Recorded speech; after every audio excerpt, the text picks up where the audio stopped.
combate à corrupção é a maior mentira brasileira.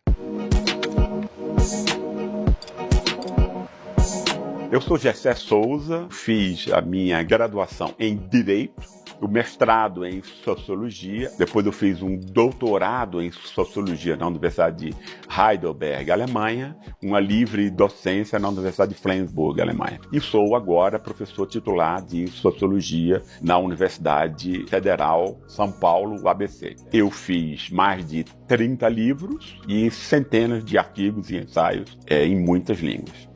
Quem é a elite brasileira?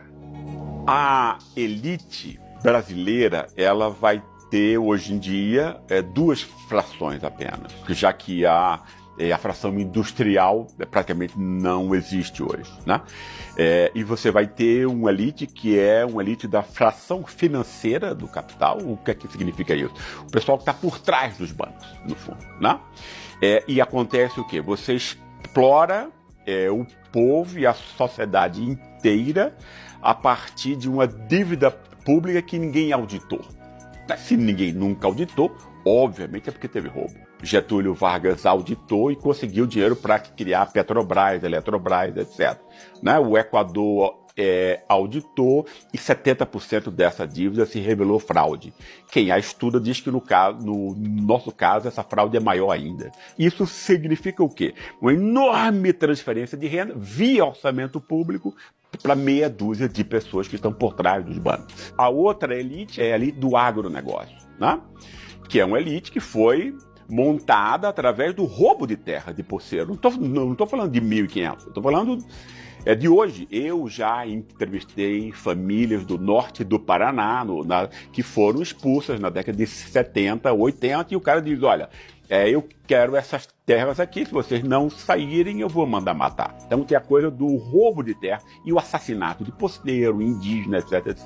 É assim que essa elite se formou. Também não paga um centavo de imposto, ou seja, usa as terras que são do povo, ou seja, a propriedade é, antes de tudo, social, antes de ser individual, né? Contamina os nossos rios, etc. Não paga um centavo. Essas são as duas nossas elites. Quem é o povo brasileiro?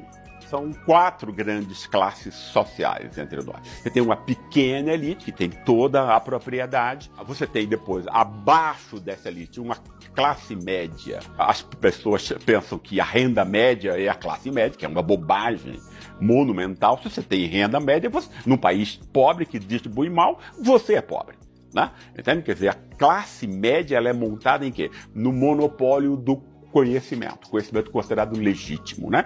Grandes universidades, línguas estrangeiras, etc, etc, né? Tem uma pequena elite, que é o dinheiro, uma classe média que é branca, na sua quase totalidade, descendente de europeus, que se acham superiores ao povo, né? E o povo você vai ter aí pelo menos 70%, né? De uma classe que é composta basicamente por mestiços e negros, que vão se dividir entre uma classe trabalhadora precária e uma quantidade de marginalizados, excluídos, que nem trabalhador precários são, né? São humilhados, né?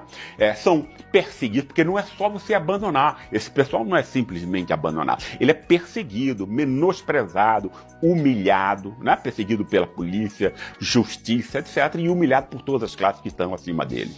Porque a elite criminaliza o povo e a pobreza. Em que medida a ideia da corrupção é usada para justificar essa narrativa? Essa coisa de que a corrupção só no Estado, veja, é incrível, né? Quer dizer, quem rouba são os proprietários no mercado. Esse roubo se torna literalmente invisível quando você cria o bode expiatório da corrupção só na política e no Estado. Por que isso? Porque aí você já criminaliza a política, criminaliza a participação popular, criminaliza o voto. Então você já tem ali o quê? Todas as vezes que esse povo humilhado, perseguido, eleger um representante, você basta escandalizar os casos de corrupção. Eles não precisam ser verdadeiros. E aí você retira esse representante popular do poder. Então todos os golpes de Estado que foram praticados entre nós nunca tiveram a ver com a corrupção, mas com o processo de inclusão popular, que a elite não quer, porque ela quer roubar o orçamento público só para ela, e a classe média branca não quer, porque ela não quer competidor nessa busca do conhecimento legítimo, etc. E aí, quem é criminalizado é o voto desses 70% que são mestiços e negros, né? Então isso permite à elite, porque aí você tem que explicar para as pessoas por que elas são pobres num país rico, que todo mundo sabe que é rico, que tem 1000 riquezas, etc. Né? E aí a explicação o culpado é você mesmo, que é inconfiável, corrupto e eleitor de corrupto. Né? Esse é o único dispositivo de poder que a elite, a classe média branca, né, conseguiram desde 1936, né, para criar, né, uma forma de impedir qualquer forma de inclusão popular. A corrupção, o combate à corrupção é a maior mentira brasileira. Né? Ela serve para outros fins. No fundo, ela está aí para mascarar o racismo racial e o racismo de classe contra os negros e contra os pobres entre nós. Como fica muito feio você dizer isso abertamente, você transforma o racista da classe média e da elite num campeão da moralidade. Qual é o racista que não gostaria dessa transformação, né?